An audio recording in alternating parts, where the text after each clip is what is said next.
gostaria de agradecer, né, a Deus por essa oportunidade, a Cristina que me convidou, a primeira palestra que eu faço fora da Seara, né? Eu participo aqui no Bom Jardim. E agradecer a vocês por terem vindo nesse dia frio, né? Aqui na Casa Espírita, que Jesus possa nos abençoar, né? Que os ensinamentos aqui, né, que eu posso transmitir através do auxílio da espiritualidade venha acalmar nosso coração, nos orientar nos nossos desafios aqui como encarnados e como espírito, né, da nossa vida como um todo. E hoje, gente, eu vou falar um pouco sobre o Livro dos Espíritos, né? Vou retomar aí essa obra básica que nós temos tão valiosa em nossas mãos e talvez ainda não tenhamos conseguido entender a magnitude de tudo que está lá, né? Já que depois do Livro dos Espíritos, né, cada capítulo se transformou em um outro livro, muito mais aprofundado, né, que é a sequência. Então, nós vamos abordar aqui um pouco sobre como foi elaborado, vamos relembrar como que ele foi elaborado, um pouco também sobre a vida de Allan Kardec. Quem quiser ficar alguma dúvida, né, no transcorrer, vocês podem perguntar, não tem problema. E vamos fazer esse link, né? Qual a importância do Livro dos Espíritos hoje, na prática, na nossa vida? Qual a importância dele, né, nessa doutrina que nos traz tanta consolação, que nos traz tantos ensinamentos? Então, vamos lá. Bom, o Livro dos Espíritos, ele foi a primeira obra assim, espírita que foi realmente delineada, deixa eu estar saindo aqui, perdão, que foi delineada, que foi estudada e que foi emitida, né, editada e divulgada, e onde nós tivemos o que? Um método de análise, um método de pesquisa. Antes, nós tivemos aí ao longo das eras, sempre tivemos contato com os espíritos, com o plano espiritual, né? Não sei onde que nós estávamos, se encarnados ou desencarnados, mas os encarnados já tinham esse contato. O Livro dos Espíritos não demarcou o início do espiritismo em si, porque a vida espiritual já existia antes. Nós viemos do plano espiritual, somos espíritos. Mas um método científico, né, foi utilizado nessa época. E aí foi feito todo o estudo e foi feita a edição de um livro que serve como base hoje para os nossos estudos, enquanto dentro da filosofia, dentro da religião e dentro da ciência. Então, realmente foi um marco histórico nesse sentido. Então, eu falei que foi utilizado um método de observação, né, por Allan Kardec, foi um método científico, já que ele era professor renomado na França, e essa obra ficou como base para todos os outros estudos. Ô, gente, eu peço perdão se eu tossi, por causa da mudança de tempo, estou tossindo muito, então eu já vou pedir desculpa. E essa obra veio descortinar para o espírito humano os ambientes inexplorados da pátria espiritual, porque até então a gente não tinha muito o que seguir, né? Nós aqui encarnados, alguns acreditavam, nós tivemos as bruxas, tivemos os oráculos lá na Grécia, né? Mas nós não tínhamos um segmento, uma linha de raciocínio a seguir para entender, olha, o que são os espíritos? Como que eles vivem? Né? Como que existe o plano espiritual? Como que a gente encarna? O que é encarnação? Não existia. Então, o Livro dos Espíritos trouxe toda essa base para a gente. E o Espiritismo é, então, um conjunto de leis universais. Ele não foi iniciado com o Livro dos Espíritos, mas o Espiritismo em si, ele é o conjunto de todas as leis que regem o nosso universo. Então, eles vigoram no nosso universo, vigoram aqui no nosso planeta, vigoram fora do nosso planeta, que são as leis de Deus e que todos nós estamos submetidos. Então, essa lei que está, né, sendo carreada aí pelo fluido universal. Então, todos nós estamos submetidos a ela desde sempre, né, desde a criação.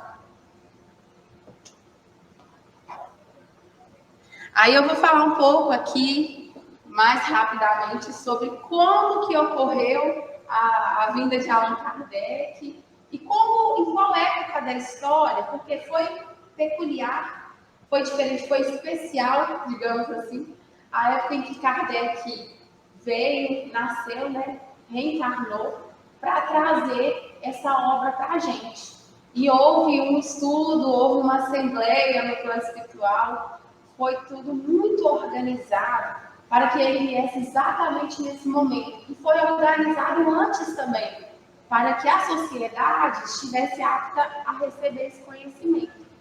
Então, no século XIX, nós tivemos algumas situações que permitiram que esse estudo viesse à tona. Então, o que nós tínhamos no século XIX? E eu vou falar mais particularmente da Europa, porque foi lá, né, na França, que Allan Kardec nasceu. Então, foi uma época de muitas transformações em todos os domínios da vida. Então, nós começávamos ali a ter os nossos direitos humanos, civis, a democracia, o nacionalismo, a industrialização. Nós estávamos saindo daquela época do feudalismo, da época ali onde nós não tínhamos tanto acesso ao conhecimento, a classe burguesa começava a crescer, né? As pessoas começavam a ter acesso ao dinheiro e também ao conhecimento. E principalmente começavam a questionar algumas estruturas da sociedade.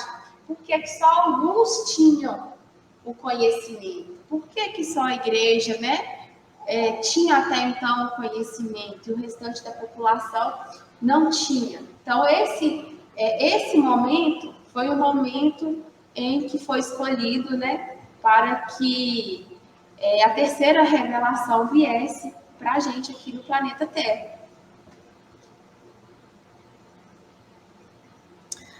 Aí aqui tem até uma fotinha onde nós começávamos a ter indústria, nós começávamos a ter a saída das pessoas do campo para a cidade. Isso lá na Europa, e eu falo assim, nós começávamos, que muito provavelmente estávamos encarnados lá, já que muitos de nós aqui do Brasil viemos da Europa, né? Ou possivelmente já teve uma encarnação na Europa. Então, nós estávamos lá saindo da área rural, começando a ir para a cidade, começando a trabalhar nessas indústrias, a questionar, a ter poder aquisitivo. E a Europa, nesse momento, ela começou a se tornar uma referência econômica para o planeta. Como hoje nós temos os Estados Unidos, né, que é uma referência de questões intelectuais, tecnologia, inovação, capital. A Europa estava nesse momento. E foi lá que Allan Kardec nasceu. E foi lá que ele trouxe e fez todo o estudo do Livro dos Espíritos.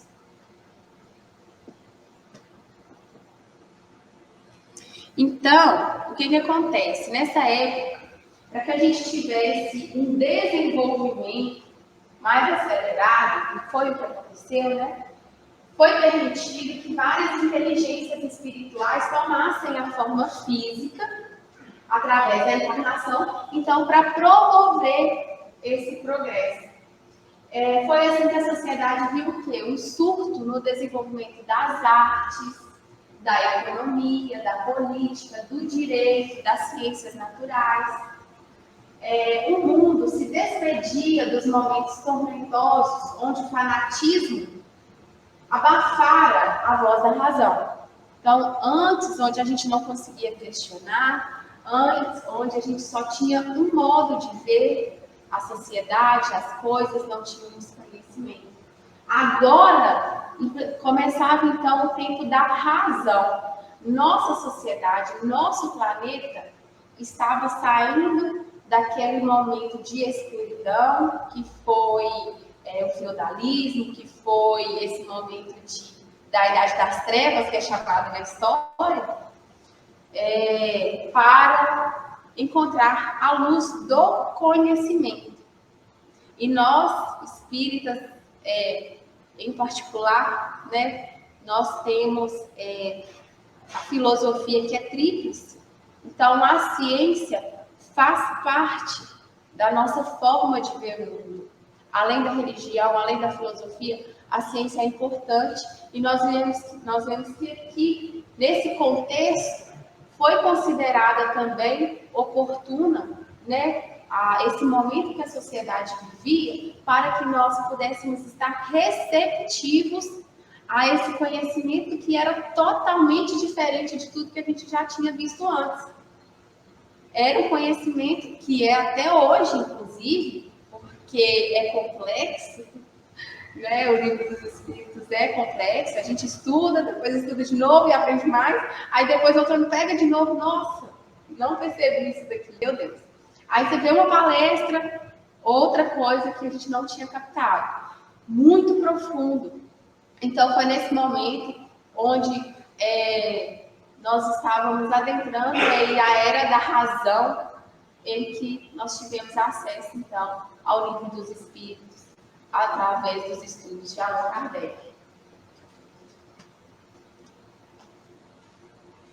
E aqui, paralelamente, nós tínhamos várias revoluções acontecendo, né, nos países, com essa mudança social. Na França, tivemos um personagem que foi muito importante e que ele veio com uma missão, que foi Napoleão Bonaparte. Ele, no plano espiritual, de acordo com a psicografia de Francisco Cândido Xavier, através do irmão X, lá nessa obra, Cartas e Crônicas, ele descreve que Napoleão, a missão dele foi reencarnar para que a França estivesse num momento de paz, de tranquilidade econômica, social, porque até então vivia numa situação muito turbulenta economicamente. Então, Napoleão, ele veio com essa missão, por isso que ele tinha um ímpeto dele, na verdade, queria unificar todos os países ali em volta da França, queria dominar tudo, mas ele veio preparar o terreno onde o nosso querido Allan Kardec iria nascer, aonde o nosso querido Allan Kardec iria realizar o trabalho de desenvolver e trazer para a gente a terceira revelação prometida por Jesus. Então, foi uma missão bem grande, né?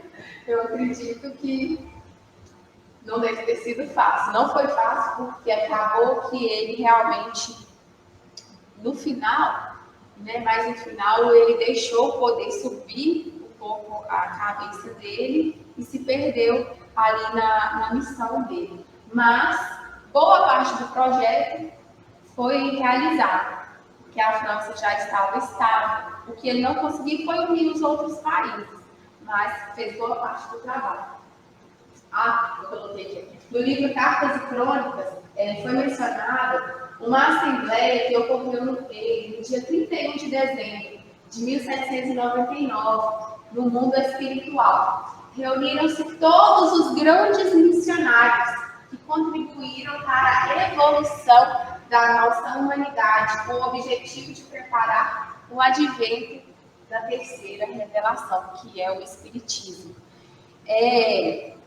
Nesse sentido, muitas vezes a gente acredita que essas situações que a gente vivencia no mundo, vamos pegar o mais recente, que é a pandemia, né, que nós vivemos e ainda não saímos totalmente.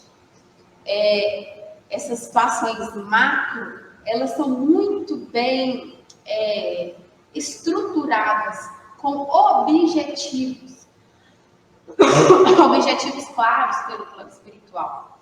Por mais que a princípio a gente ache que, nossa, a gente, né, o planeta não tem jeito, nossa, meu Deus, para onde estamos caminhando, né? Estamos órfãos, será? Porque o que está acontecendo? E naquela época, cheia de revoluções, inúmeras mortes, inúmeras doenças, a população morria muito jovem. Acredito que passava isso por nossa cabeça também, né? O que vai acontecer? O planeta vai acabar. O que vai acontecer conosco? Mas não, tudo tem um propósito, assim como acontece também em nossas vidas, né? Existe um estudo, existem palestras no plano espiritual, os estudos que alguns, né, conseguem lembrar que participam durante a noite. Eu, às vezes, lembro que eu participo de uma ou outra palestra. Então, é tudo muito organizado e nada sem uma finalidade. Nada acontece por acaso. Nada acontece sem uma finalidade. Então, esse momento aqui eu achei muito interessante trazer para a gente, para entender a organização, a estrutura, e para a gente ter essa confiança, saber que essa análise, esse estudo, essa estratégia realizada pelos espíritos de uma forma macro no nosso planeta, ocorre também com as nossas vidas. Não ocorre nada que seja por acaso nas nossas vidas. Existe tudo que acontece é por uma finalidade. Se é algo que a gente tem que aprender, se é algo que a gente tem que fazer pelo próximo, a gente precisa, às vezes, acalmar o coração e pedir o direcionamento, o entendimento, porque nós não estamos desamparados, nunca. Porque o amor de Deus, ele é imenso, né? Chico sempre falava que o que mais se aproxima do amor de Deus para conosco é o amor de uma mãe por um filho. Eu acredito que tem algumas mães aqui que não pensariam em deixar o filho desamparado. O filho pedindo, chorando, deixaria o filho desamparado? Então, Deus também não nos deixa desamparados. É importante criar essa ligação com Ele, porque Deus e a espiritualidade nos respeita a tal ponto que eles aguardam a gente solicitar ajuda. Assim como, muitas vezes, eu trabalho na equipe de acolhimento da SEAD, para o direcionamento para atendimento espiritual. E algumas vezes eu converso com as pessoas e eu falo, é importante chegar no atendimento e falar o que você está passando e pedir o auxílio. Por mais que a gente pense assim, mas Deus sabe de tudo, mas é importante fazer esse movimento, ele te respeita, a espiritualidade te respeita. Ela vai abordar aquilo que você solicitar. E eu normalmente dou um exemplo, que é o exemplo do cego de Jericó. Jesus, né, passando, e o cego pedindo auxílio, né? Encostou em Jesus, e Jesus olhou para aquele cego e perguntou: o que queres que eu faça? Para a gente, se a gente for analisar, nossa, mas ele era cego. Obviamente ele queria ver, mas mesmo assim Jesus perguntou: o que queres que eu faça? O respeito ao ser humano é o nosso irmão. Então é importante a gente se abrir, criar essa ligação, ter essa fé de que nossa vida ela está correndo num fluxo determinado. Nós viemos com uma programação reencarnatória. As coisas acontecem uma após a outra por um determinado motivo, em particular para cada um, mas que já tinha sido definido no plano espiritual, principalmente as situações as maiores situações, né? Porque aí nós temos também as escolhas. Mas vamos continuar. Então, lá né, no livro que o Chico psicografou através do irmão X, como um dos missionários nessa reunião do plano espiritual, compareceu Napoleão Bonaparte. Só que ele estava encarnado, né? Foi durante o sono. Então, durante o sono, ele, parcialmente desligado, encontrou-se com Kardec. Então, o objetivo de Napoleão era reencarnar para consolidar a paz e a segurança necessárias ao êxito do abnegado apóstolo que descortinaria para a gente a nova era. No mesmo ano em que Napoleão Bonaparte proclamou-se imperador, nascia então na cidade de Lyon, na França, o nosso mensageiro da renovação, que foi Allan Kardec. Então foi tudo bem sequenciado, né? Napoleão ainda estava encarnado quando Allan Kardec nasceu. Aí aqui eu vou falar um pouquinho sobre o Allan Kardec, né? Hippolyte Léon Denis Rivail. Nasceu em 3 de outubro de 1804, com o nome de Hippolyte Léon Denis Rivail, o que mais tarde, né, nós iria ficar conhecido como Allan Kardec. Em Lyon, ele fez os seus primeiros estudos, depois ele seguiu para a Suíça, a fim de estudar com um professor que era referência no ensino educacional na França. Aí a gente pensa, a França já era a potência do mundo, era tipo os Estados Unidos. A França já estava vivendo um momento de revolução, né? Onde ela tinha toda a inovação da época, a economia estava acelerada, as pessoas estavam tendo acesso a conhecimento, e ele ainda vai para a melhor escola da Europa estudar.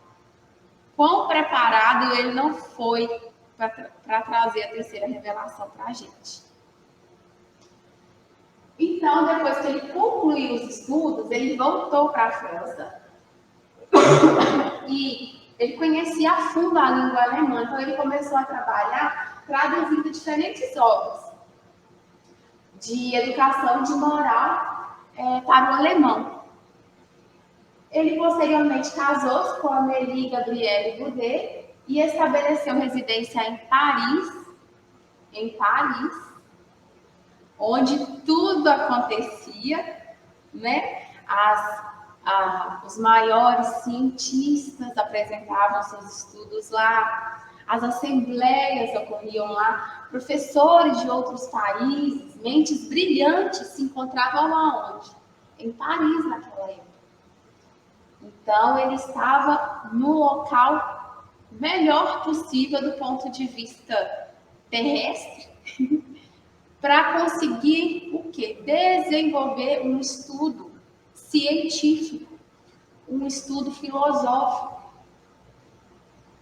Então, e na própria residência dele, ele também fundou alguns cursos gratuitos de química, de física, anatomia, astronomia. Então, mesmo sendo professor renomado, né, ele tinha essa didática e também ele já fazia esse trabalho assistencial. Ele já veio com ele e também com a esposa, né, fazendo esse trabalho para a população lá na França, porque ainda tinha uma população pobre muito grande nessa época, apesar do desenvolvimento.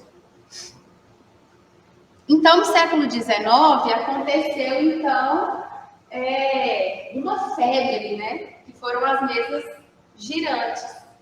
Acredito, assim, que na época, e até hoje muita gente acredita que isso não aconteceu, né? As mesas girantes era algo de magnetismo, algo que fosse quase que uma mágica, um show de ilusionismo, né?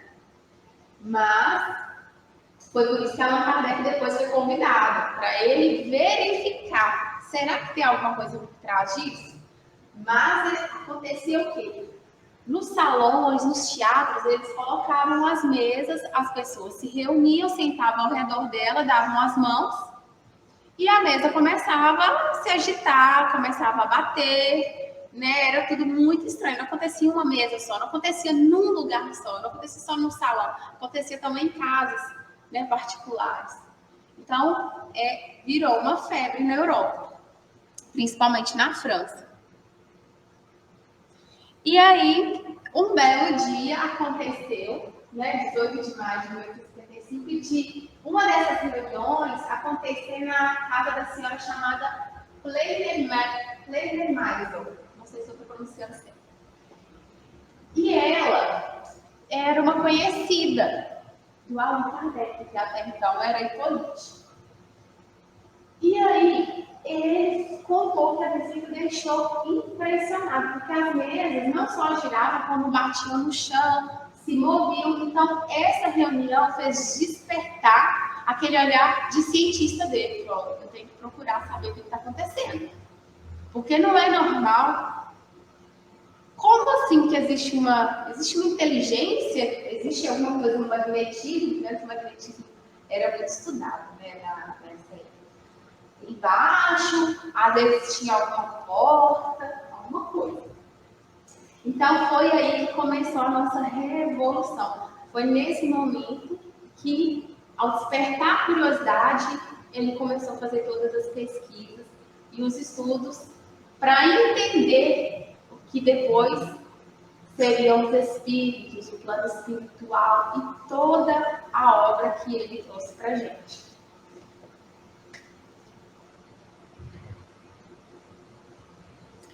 Então, essa aqui é a capa do Livro dos Espíritos, uma das primeiras que eu encontrei, foi a mais antiga que eu encontrei. Então, Allan Kardec já tinha lido, né, nos jornais, ouvido relatos de cenas que se repetiam em Paris, em Londres, em Nova York, em São Petersburgo, e ele foi assistir sem dar muito crédito. E logo em seguida foi convidado a estudar os fenômenos junto à família Baudin. E aí, junto com a família Baudin, que ele começou os estudos sérios. Ele falou assim, não, já vi mais de uma vez. Eu vou ter que pesquisar, não vai ter saída. E ele começou, então, a aplicar o que ele havia aprendido com Pestalozzi, nos estudos dele, como que eu desenvolvo uma pesquisa. Como que eu sei se isso aqui realmente é isso aqui, não é uma sugestão de uma pessoa ou é um erro meu? Aí ele aplicou o método científico que ele tinha aprendido com Pestalozzi.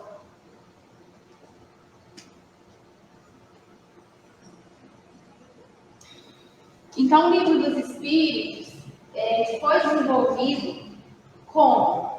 Ele começou aí nessas reuniões com a família Baudin, com as médiuns que participavam dessa reunião e também com médiuns de outros lugares, de Paris e de outras cidades e outros países. Então, ele começou a fazer, ele não era médium sem espírito, né? Mas ele fazia pergunta para os médiuns e ele perguntava, fazia a mesma pergunta para um médium que estava lá em Nova York, para um médium que estava lá em outro país e recebia a mesma resposta. Então, ele pensou. Então, não foi a própria pessoa que me deu essa resposta. Essa resposta está vindo de um lugar para essas pessoas que estão aqui, na Terra. Então, ele organizou essas respostas em 20 meses e coordenou longas reuniões fazendo essas perguntas. Dos vários médios que contribuíram para o livro, 3 se destacam, como Julie e Caroline Baudin, que foram as filhas do amigo dele, de 15 e 18 anos, e Ruth Jafé, de 20. E ele organizou 501 perguntas sobre o universo. Com o decorrer das pesquisas, Kardec definiu, então, o espiritismo como uma nova ciência, que, pelo método experimental, chegou à conclusão de que as manifestações provavam a existência da alma e de sua sobrevivência ao trânsito da morte. Perceberam? Deixa eu ver se abaixa. E ele percebeu que cada espírito possuía um grau de conhecimento.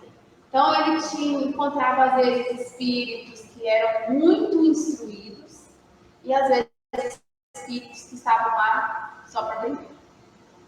Então, ele fez todo esse estudo, né? Acredito, foi moroso, eu acredito que deve ter dado muito trabalho, porque não existe internet, WhatsApp, e-mail, era só carta. Então, é incrível esse trabalho. E aqui, gente, eu coloquei os itens para a gente relembrar só a sequência do Livro dos Espíritos. A primeira parte, das causas primárias. O que é Deus? Ele vai falar sobre Deus, sobre a formação dos mundos, como que os mundos são formados. Né? Não sei se existem algumas teorias, mas são poucos esses estudos. Hoje tem mais, na época tem menos. Sobre o princípio vital, sobre a vida, sobre a morte. Na segunda parte, sobre o mundo dos espíritos. Qual a origem dos espíritos? Quais as diferentes ordens? Existe ordem de espírito? Né? A finalidade da nossa encarnação, a alma após a morte, da reencarnação, do retorno à vida corporal, da pluralidade das existências, desse tanto de vida, de encarnação que a gente já teve, a intervenção dos espíritos no nosso planeta, no mundo corpóreo, das ocupações e missões dos espíritos. Então, todos esses assuntos são abordados. E às vezes a gente diz, nossa, estou com dúvida, como é que pode um espírito fazer isso? Como é que pode isso acontecer? Mas nós temos já a resposta. Sobre as leis morais, que é a terceira parte, o conjunto de leis que regem as humanidades planetárias, a lei natural, a lei de adoração, a lei do trabalho, lei da reprodução, lei do progresso, lei da justiça, amor e caridade. Quarta parte, esperanças e consolações. Essa parte é a parte que mais aquece o nosso coração. Fala sobre a felicidade e as infelicidades que nós vivemos. A perda de entes queridos. Decepções, ingratidão. Por quê? Uniões antipáticas. Preocupação com a morte. Será que eu vou me preocupar com a morte? Que é a única coisa que eu sei que vai acontecer, né? A morte do povo. Desgosto pela vida, suicídio, vida futura, da natureza das penas e dos gozos futuros, sobre a expiação, sobre o arrependimento.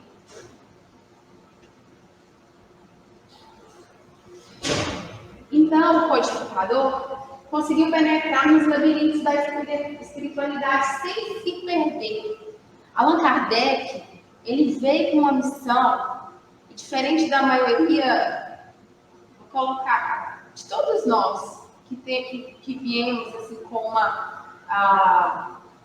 uma missão aqui, seja familiar, seja de trabalho, nós somos, né, espíritos que vêm falindo aí há alguns milhares de anos. Mas Allan Kardec não. Ele veio e cumpriu exatamente o que foi proposto. E ele cumpriu de forma exímia, porque ele não se deixou influenciar. Eu vou publicar e vou colocar meu nome para ter a renda desse livro. Eu vou publicar, não vou colocar o nome das pessoas, vou falar que fui eu que produzi. Não, eu não vou fazer isso aqui não, porque essa renda aqui eu tenho que tirar um pouquinho para mim, né? Tirar um pouco para mim, porque é tão trabalhoso. Não, tanto é que ele usou o pseudônimo dele, né, que é Allan Kardec. Ele veio e cumpriu exatamente o que foi proposto no plano espiritual. Então, vamos pensar na envergadura desse espírito para trazer, para conseguir concluir, mesmo com problemas de saúde, problemas familiares, como nós temos. Mas ele deixou de dar importância, não que não tivesse, mas colocou os graus de importância e considerou o trabalho dele, o verdadeiro trabalho que ele tinha que se dedicar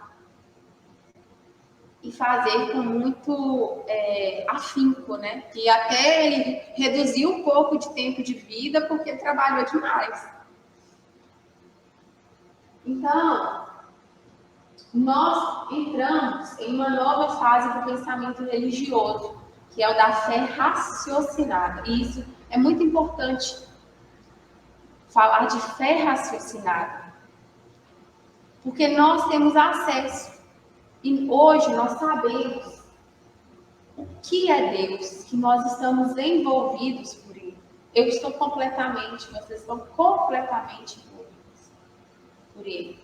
Ele está dentro de nós, que nós não precisamos ir necessariamente a um local para conversar com Ele. Dá um outro sentido para a fé, que vem de fidelidade.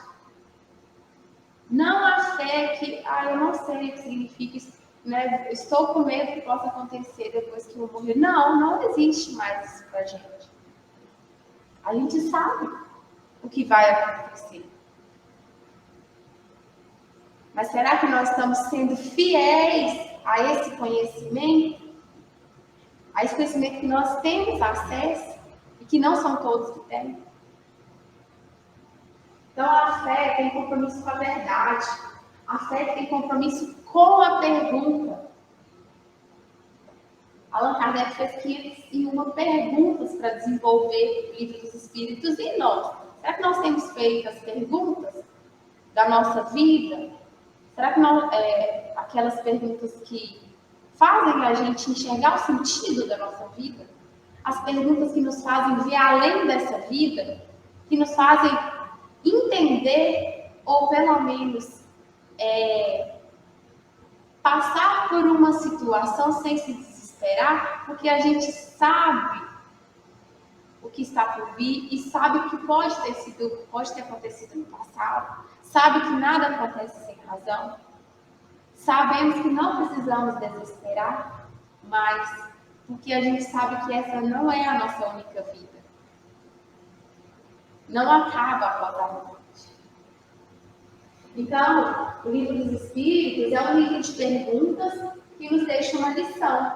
O Consolador Prometido é uma doutrina de perguntas e nos pede um espírito de indagadores. Como espíritos imortais que somos, estamos aqui aprendendo, mas vamos desencarnar e vamos continuar aprendendo lá de lá. A gente vai continuar em palestra, a gente vai continuar em estudo, no grupo de estudo. Lá que eu cheguei, estava no grupo de estudo. A gente vai continuar fazendo nosso trabalho. Será que a gente prevalece? Será que nós temos esse espírito de indagadores? Não entendi. Quero saber. E as situações que vivenciamos?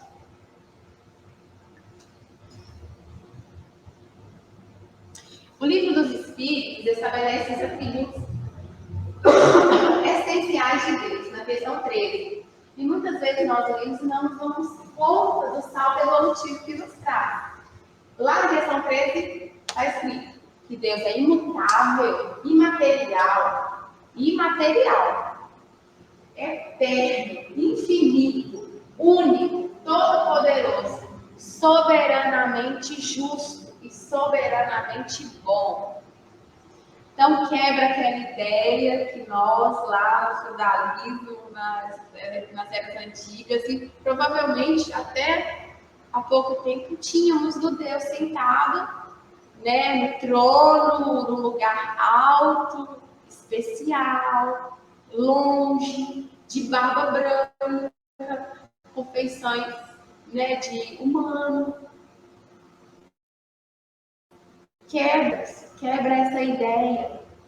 Ele está ao nosso lado o tempo todo. Deus é a inteligência suprema do cosmos, é a inteligência que rege todos os seres, a organização da matéria. Então, uma nova visão surge de Deus. É importante a gente fazer esse movimento, essa análise, Porque muitas vezes penso que por estarmos condicionados, né, das outras vidas, nossa consciência, às vezes a gente se esquece. Às vezes a gente se esquece da bondade de Deus para conosco, por mais que estejamos em desafio, passando por desafios, da perda de um ente querido, de uma doença, de uma situação desafiadora com a família, uma situação desafiadora com o trabalho. Às vezes a gente esquece, acha que está desamparado, acha que não tem para onde ir, para onde correr. Meu Deus, o que eu faço? É importante lembrar que Ele está ao nosso lado e tem tantos espíritos, os familiares, nosso espírito protetor, que zelam por nós, mas esperam o nosso movimento de pedir, me ajuda, por favor. Eu preciso de ajuda. Então, além de Deus e da matéria, surge o espírito como um dos elementos gerais do universo. Abandonamos, então, a era do misticismo para entrar na era do espírito, visto como uma das forças da natureza, algo natural, que sempre existiu. Então, tudo que se refere aos espíritos é lei natural. O conceito da imortalidade da alma e da pluralidade das existências é, então, revelado de forma consistente. Então, nós temos uma sequência, um raciocínio lógico, por onde estudar, né? Como estudar, onde tirar nossas dúvidas.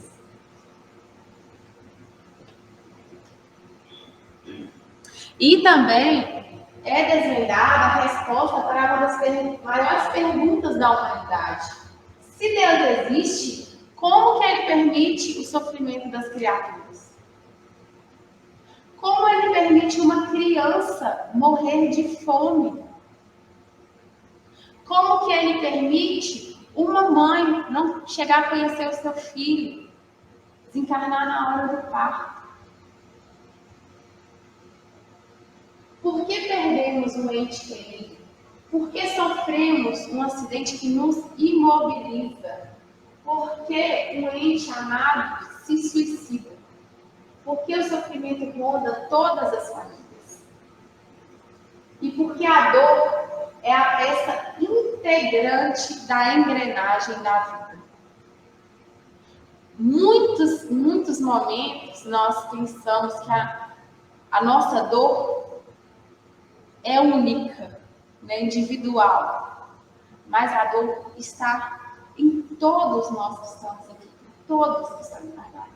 Se estamos encarnados no planeta Terra, porque ainda é de prova e expiação, todos têm algo que o faz sofrer, que o faz pensar, que em um determinado momento, um desafio com o filho, com os pais, a situação financeira. Mas por que tudo isso? Então, essas questões, elas são colocadas de uma nova maneira lá no Livro dos Espíritos. Ela é reinterpretada. Então, a dor toma um outro significado, onde antes a gente não sabia por quê. E a gente ficava com medo de questionar. Porque a gente achava, nossa, eu vou ser imprudente de questionar Deus e Ele vai mandar mais coisas para mim, né? Como aquele Deus lá de bala. Mas agora a gente sabe exatamente o porquê. Se não é nessa vida o motivo do nosso sofrimento, está nas vidas anteriores. Não tem saída. Só tem essas duas opções. O motivo do nosso sofrimento atual ou tem origem nessa própria vida e foi a gente que procurou, ou ela tem origem nas nossas vidas passadas, que também foi a gente que procurou, mas alguma outra encarnação. Então, nós viemos aqui para rever essa situação e aprender pela dor. Não sei vocês, mas gostaria de falar aqui um pouco, no meu caso, eu acredito que seja a maioria, não tenho certeza, que quando a gente vem para o Espiritismo, normalmente a gente vem pela dor. Eu vim pela dor. O combo, né? Síndrome do pânico, depressão, ansiedade. Minha mãe tá aqui, ela sabe que eu não tô mentindo, já passou muitos mal bocados. Então, quando Deus utiliza do amor, nos dá uma vida, nos dá saúde, várias situações.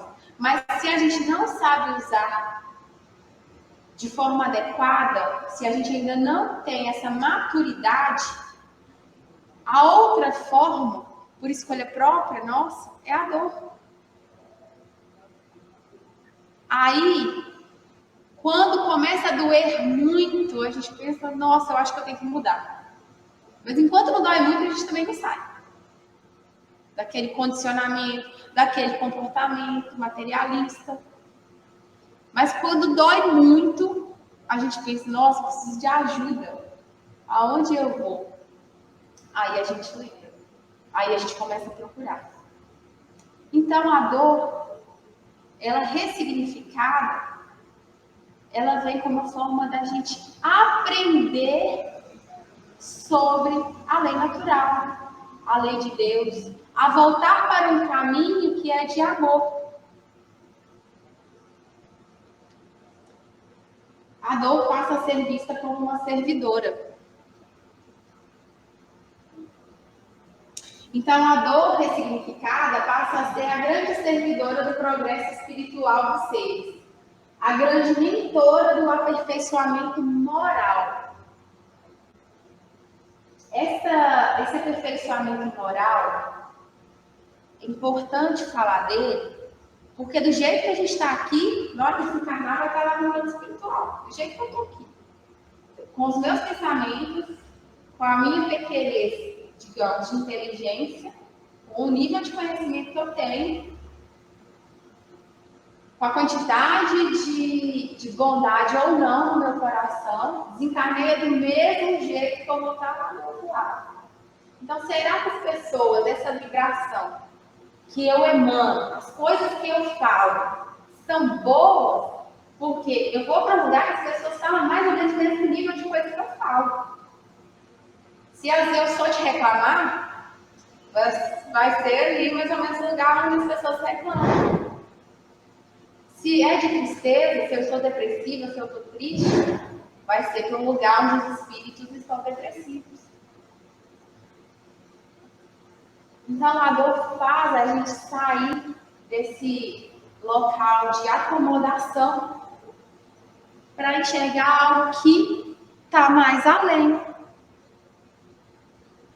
E buscar, então, um aperfeiçoamento moral. Nos faz evoluir, nos faz caminhar, nos faz sair do comodismo para buscar algo melhor para o nosso espírito.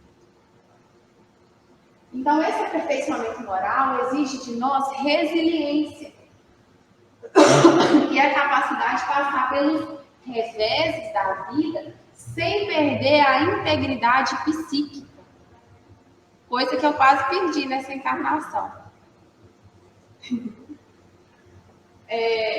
Sem perder a integridade psíquica, emocional, chorar, mas não desesperar, acolher a dor sem que a esperança tenha que nos abandonar. Saber que aquela dor vai passar. Se está acontecendo é porque é necessário. O Espiritismo aponta um horizonte onde o materialismo não é capaz de fitar, que é um horizonte além. Quando a gente só pensa nessa encarnação, é muito sofrido passar por tudo. É muito doloroso, porque a gente não vê significado. Mas quando a gente pensa, nossa, minha vida é mais do que isso. Quando eu voltar para o plano espiritual, vou encontrar minha família, vou encontrar meus entes queridos. Dá uma aquecida no coração da gente. Mas vou trabalhar para estar lá com eles. Ou se eles para estar num local onde eu possa trabalhar e fazer por aqueles que não conseguiram também. Então, quando a gente pensa nessa continuidade da vida, que as coisas não acabam aqui, aí a dor se apacenta um pouco e a gente consegue passar com mais tranquilidade. A vida futura, onde as dores são dissolvidas pelas bênçãos do Criador. A vida futura, onde nos encontramos com os entes queridos que nos precederam ao túmulo. O livro dos Espíritos é a maior resposta do motivo pelo qual sofremos. É por isso que o livro dos Espíritos começa com Deus, mas termina com esperança. Ela é a maior e a mais grandiosa resposta sobre a dor, a esperança. Conscientes de que há uma inteligência suprema velando pelas circunstâncias da nossa vida, conscientes de que há um amor infinito cuidando de cada um de seus filhos, nós, mesmo diante dos mais agudos sofrimentos e provações, somos capazes de erguer a nossa cabeça. Temos força para esperar, para aguardar, até que as nuvens do sofrimento passem. Então, é o marco que liga o início ao fim do livro dos Espíritos. O início é Deus e o fim é a esperança, que é a consolação. E na leitura inicial que você fez, desculpa o seu nome? A Lucimar fez, eu achei bem interessante que, da psicografia de Divaldo, né? Lá constava que é importante a gente passar com o coração tranquilo e em paz, mesmo pelos maiores reveses, que vai de encontro com o que a gente está estudando. Mas essa paz não é a paz daqui desse plano. É a paz que a gente tem confiança, certeza absoluta, que está tudo certo, por mais que seja dolorido, mas que no porvir a gente vai entender. Vai doer, mas não precisamos nos desesperar. O Espiritismo é chamado de o Consolador Prometido, mas não é uma consolação infantil, ingênua. A consolação do Espiritismo é uma consolação adulta, madura. Ela nos diz que vai doer, é a saudade.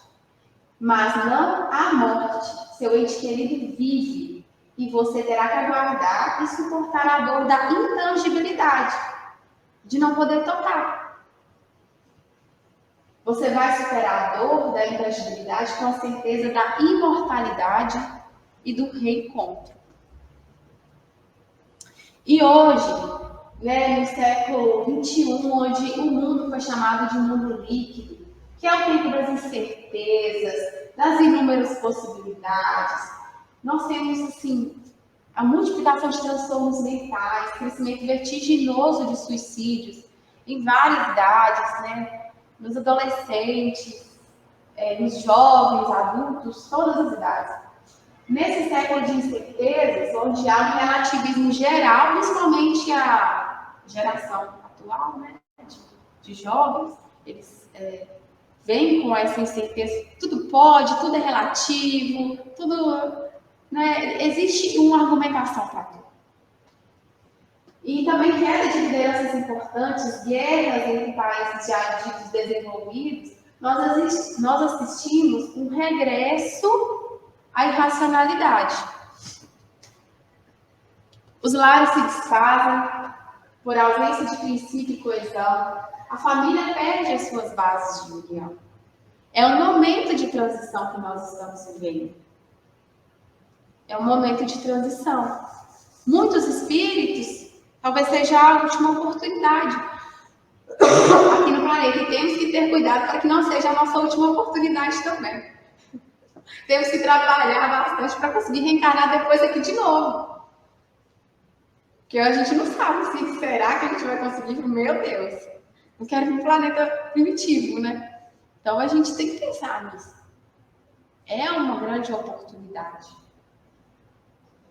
Então, diante dessa crise que nosso planeta está passando, é uma crise, é uma transformação, mudança de valores, onde os valores materiais vão ser deixados em segundo plano, e onde os valores espirituais estarão em primeiro lugar. Será que nós estamos fazendo a nossa escolha de forma assertiva? Nós que temos um pouco mais de conhecimento no sentido da lei natural, da existência da vida, a continuidade da vida, será que nós estamos fazendo a nossa escolha de cada dia, né, na palavra, das vezes, de um momento na família, alguém faz algo bem que nos aflige, que nos irrita, será que a gente consegue segurar ou a gente ainda extravasa totalmente a raiva? Da paciência, das palavras críticas, a gente já consegue manter com a gente, não vou falar dessa vez. Porque são as atitudes diárias. O cristianismo não é mais para a gente acreditar, né? Acreditar em Jesus, não, para fazer como ele fez. Essa fase, nossa, é da atitude. Passou a fase do pensamento. Agora é a fase da execução e da mentalidade, mas da mentalidade da fé imortal, da fidelidade a Deus e da prática das nossas atitudes, tendo como referência o Cristo. Porque ele fez esse caminho, ele já fez todo esse caminho e deixou o passo a passo para a gente. E ainda permitiu que tivéssemos a terceira revelação para ampliar os nossos conhecimentos. Então, gostaria de trazer essa reflexão para a gente hoje.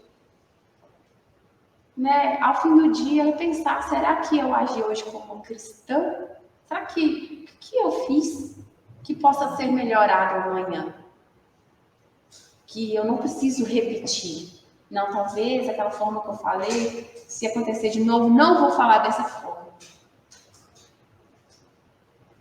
Então, gente, essa obra, Livro dos Espíritos, ela é a resposta das nossas perguntas mais complexas e mais angustiantes.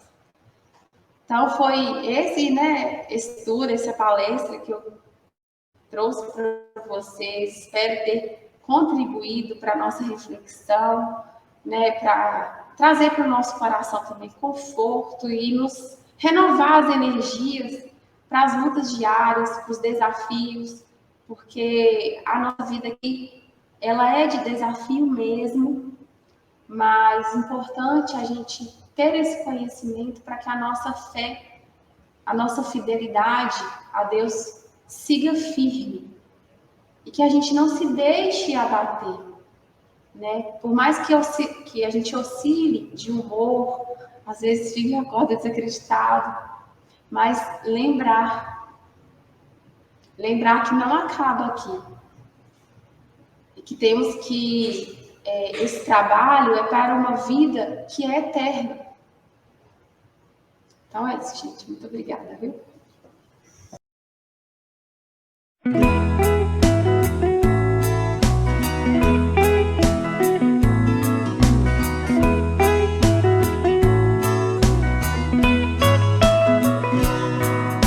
Jesus havia dito que seria preciso lembrar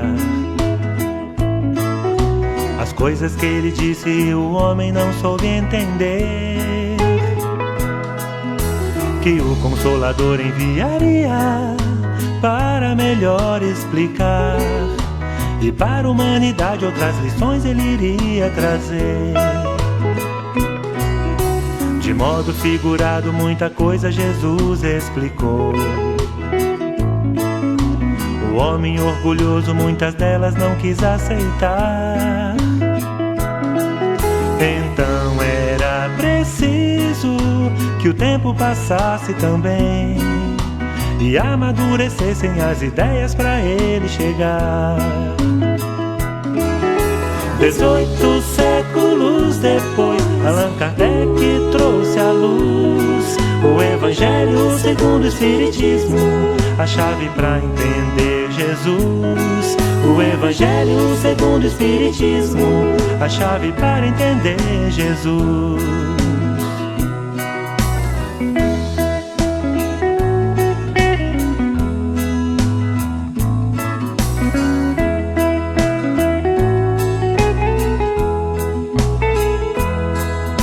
Que o Consolador enviaria para melhor explicar, e para a humanidade outras lições ele iria trazer. De modo figurado muita coisa Jesus explicou.